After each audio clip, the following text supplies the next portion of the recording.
Ele pensou em quantas vezes haviam se encontrado secretamente com pessoas de fora. Estreitando os olhos, disse mentalmente que, diferente dele, ninguém mais conseguia abri-los. Questionou-se em silêncio sobre como suas identidades haviam sido reveladas. Baixou o olhar, continuando a refletir. Presumiu que, se fosse eliminado, então, como o protagonista havia dito, não haveria mais motivo para preocupação. A garota, chocada, deixou os salgadinhos caírem de suas mãos.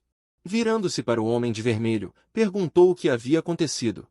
Ele respondeu que havia um problema no depósito. O enorme monstro vermelho soltou um rugido ensurdecedor. Surgindo em meio a uma nuvem de fumaça, o protagonista apareceu dizendo que havia trazido um presente de inauguração, uma flor vermelha, Grumon. Segurando-a com um sorriso insano, pediu desculpas por ter devorado toda a comida que estava no depósito. O homem, surpreso, perguntou como ele havia conseguido chegar ali. Abrindo os braços e escancarando a boca, o rapaz de cabelos escuros disse que não sabia o que ele pretendia, mas que, antes de qualquer coisa, deveria parar. Por quê? Perguntou o protagonista. Encarando-o com raiva, o rapaz de cabelos escuros declarou: Como você ousa? Você faz ideia do que está fazendo agora? Cobrindo os olhos e começando a coçar as orelhas, o protagonista perguntou se ele estava falando da rainha. O trio de caçadores ficou boquiaberto. Eles perguntaram como ele sabia da existência da rainha. Uma dúzia de guerreiros confusos começou a se entreolhar, questionando do que estavam falando. O rugido poderoso do monstro vermelho criou violentas correntes de vento. O protagonista explicou que, se a base, defendida por mais de 200 pessoas, caísse antes da terceira onda, o dono do quarto andar, o útero dos mortos, conhecido como a rainha, apareceria. A imagem de uma longa mão vermelha, com garras gigantescas, surgiu no ar. Cobrindo os olhos, o protagonista comentou que ainda estava pensando em como cumprir essa condição. Em seguida, virou-se com um sorriso torto para os guerreiros e disse que eles simplesmente haviam escolhido aquele lugar como base. Segurando sua arma com as duas mãos, a garota de cabelos roxos afirmou com confiança que a rainha não poderia ser derrotada nem mesmo com todos unidos, e perguntou por que alguém que sabia disso iria querer invocá-la. Com uma expressão insana e um olho ardendo em fúria, o protagonista respondeu que estava apenas cansado demais de limpar aquela merda de zumbis 100 vezes. Ele estendeu a mão e encostou a palma no corpo do monstro.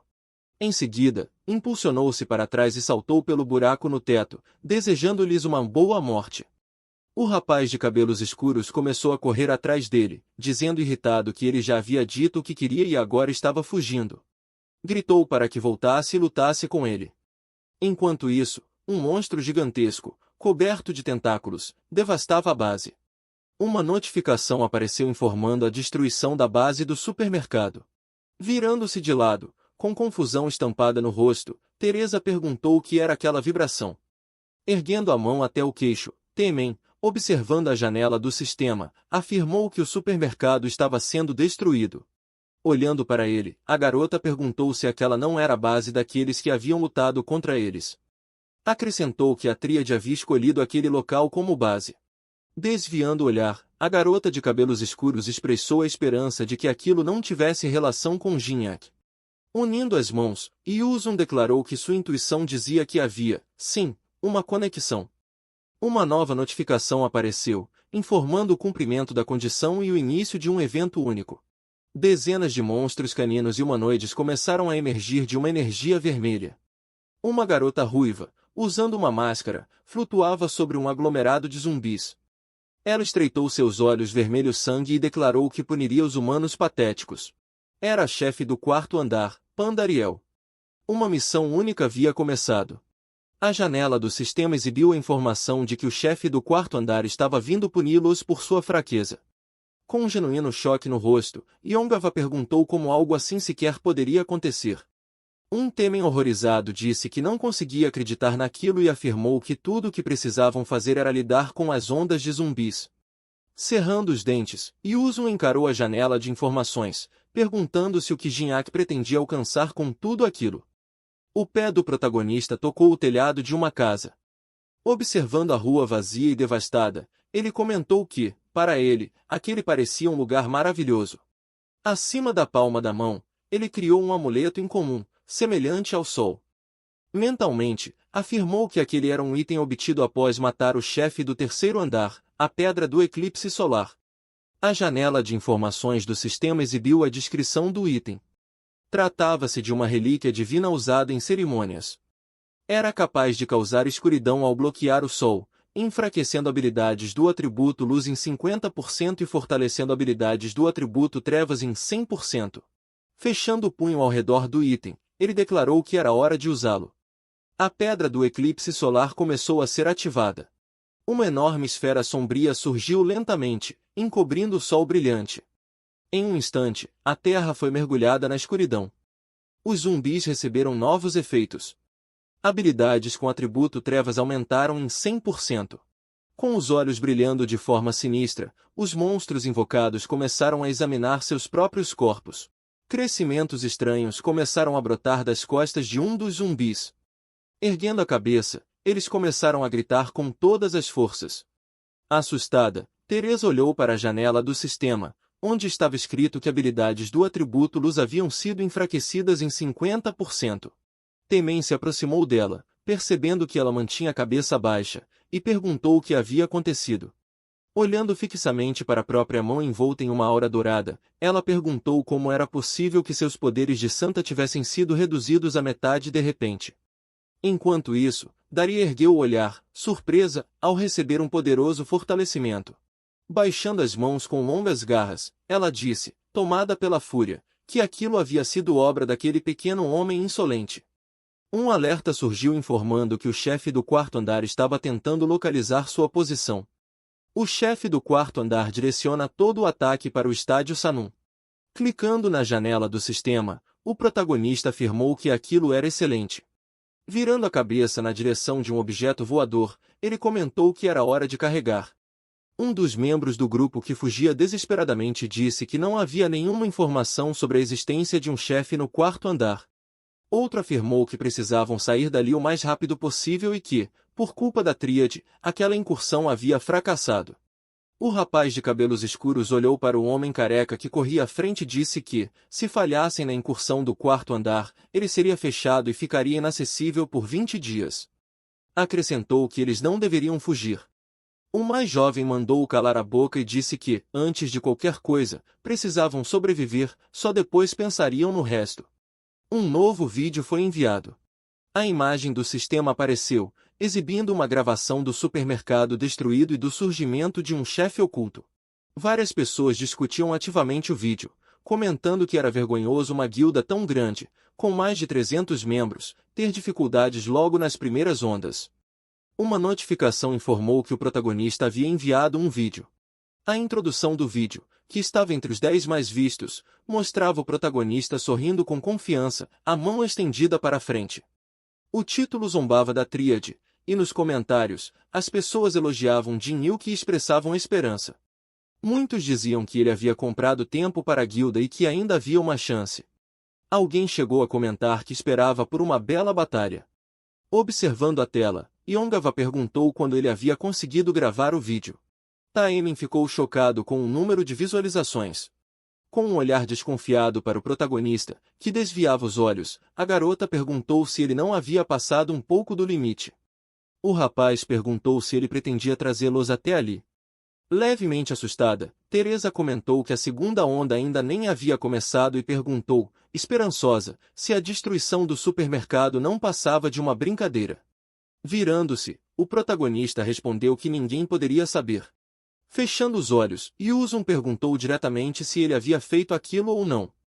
Acrescentou que, de qualquer forma, era bom que um objetivo digno tivesse surgido. Olhando para o protagonista, que mantinha as mãos nos bolsos, perguntou se ele tinha um jeito de derrotar a rainha. Fechando os olhos e erguendo um dedo, ele respondeu que existia um método. Cruzando as mãos e soltando um suspiro, Yuzun disse que era bom saber que, ao menos dessa vez, ele tinha algum tipo de plano. Em seguida, perguntou qual era esse plano.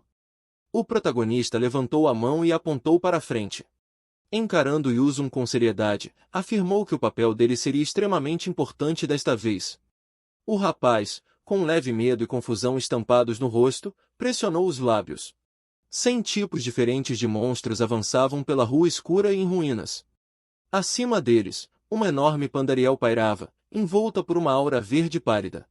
Caminhando em meio à multidão de zumbis, ela declarou que os humanos eram fracos. Escaneando a área próxima ao grande prédio de pedra, Pandariel perguntou se era ali. Ela baixou a cabeça e olhou adiante com raiva. Abrindo bem os olhos, gritou que precisava punir os outros. Dezenas de zumbis uivaram, ecoando por toda a área. Após se espalharem, os zumbis começaram a escalar paredes perfeitamente verticais. Observando à frente, Teresa gritou para que todos recuassem, os mortos-vivos estavam se aproximando. Uma poderosa unidade de artilharia iniciou o bombardeio contra os monstros. Alguém gritou que aqueles não eram zumbis comuns. Um intenso fluxo de chamas surgiu acima da flor vermelha e amarela. O rapaz berrou para ela não ser gananciosa e usar tudo o que tivesse. Uma explosão devastadora se espalhou instantaneamente pelo prédio, sobre o qual cerca de 100 zumbis escalavam ao mesmo tempo. Pandariel se aproximou e declarou friamente que aquele homem era estúpido. Os zumbis se protegeram da luz intensa e atacaram o edifício. O chefe do quarto andar começou a emitir relâmpagos pálidos por todo o corpo. Em seguida, acrescentou que os humanos também eram fracos. O fluxo de chamas incinerou os zumbis, e Pandariel afirmou que o puniria. Olhando à frente, declarou que aquele lugar era o seu lar. De repente, seus olhos se arregalaram. Em um instante, um bloco de gelo de 100 metros surgiu diante dela, com 4 pessoas presas em seu interior. Timon e Ongav estavam congelados em sono profundo. Teresa e Yuzun também adormeceram instantaneamente. Um pequeno cristal roxo começou a cair em direção ao chão. Pandariel observou enquanto ele se impulsionava do solo e voava por uma curta distância. Ela estreitou os olhos e apanhou o objeto no ar, encarando com curiosidade o cristal roxo em forma de diamante. Cerrando os dentes de raiva, Yuzun declarou que o protagonista definitivamente não teria uma morte natural. A garota loira tentou acalmá-lo. Com uma expressão maliciosa, Jin-Yun girou moedas entre os dedos. Ele havia recebido 100.000 moedas de Yuzun. Perguntou quem mais ali tinha tanto dinheiro e afirmou que não havia outra escolha. Em pensamento, lamentou gastar aquelas moedas. Ele clicou em sim na janela do sistema de aquisição. Fechando os olhos e abaixando a cabeça, o protagonista declarou que, a partir daquele momento, todos eles se tornariam isca. Indignado, o rapaz de cabelos escuros perguntou se ele estava zombando deles. Virando-se com um sorriso confiante e mostrando o cristal, o protagonista se desculpou e disse que parecia ter usado a palavra errada, não era isca, mas uma armadilha explosiva. Pandariel examinou o cristal em sua mão. Um clarão intenso iluminou instantaneamente seu rosto surpreso. Os olhos da chefe do quarto andar se arregalaram, tomados por medo e choque. Criação de gelo ativada. Cristais de gelo gigantes se formaram, criando uma prisão congelada que atravessou até mesmo as defesas de pedra do prédio. Centenas de monstros ficaram presos no gelo. Congelada, Pandariel olhou para a própria mão e murmurou que estava com frio. Abrindo os braços e ativando a praga, ela despedaçou o gelo com uma poderosa explosão de aura. Teresa permanecia adormecida dentro do gelo, com os olhos fechados. Aproximando o rosto dela, a chefe do quarto andar ordenou que saísse de seu andar. Com um golpe giratório, ela atingiu um bloco de 3 metros. A garota loira não se moveu. Os olhos vermelhos de Pandariel se arregalaram, confusos. Habilidade: respiração silenciosa ativada. Um impacto poderoso surgiu sob a laje de pedra, fazendo o ar ao redor tremer. Ativação da habilidade: Passos do Rei da Espada Demoníaca. O protagonista, fugindo rapidamente do campo de batalha, olhou para trás. Em seguida, voltou o olhar para frente e sorriu. A enorme esfera vermelha começou a liberar uma energia avassaladora. Desferindo outro ataque, Pandariel declarou furiosamente que era proibido invadir sua fortaleza. A imagem de Pandariel, o útero dos mortos, chefe do quarto andar, surgiu sob o sol bloqueado, uma aura pálida envolvendo suas mãos. Seu nível, habilidades, principalmente, seus ataques venenosos letais faziam dela um monstro completo, forte em todos os aspectos, exceto inteligência. A imagem de 4 guerreiros envoltos em gelo apareceu. A essência da conquista do quarto andar era proteger a base. Essa regra se aplicava não apenas aos jogadores, mas também aos zumbis. A imagem de um zumbi surgiu próximo à artilharia vermelha. Com impulsos rápidos, o protagonista reduziu a distância em instantes. E agora, com a rainha no estádio, isso significava que a defesa de sua base havia sido enfraquecida. O protagonista se virou abruptamente. Abrindo caminho à força, Pandariel avançou rapidamente atrás dele.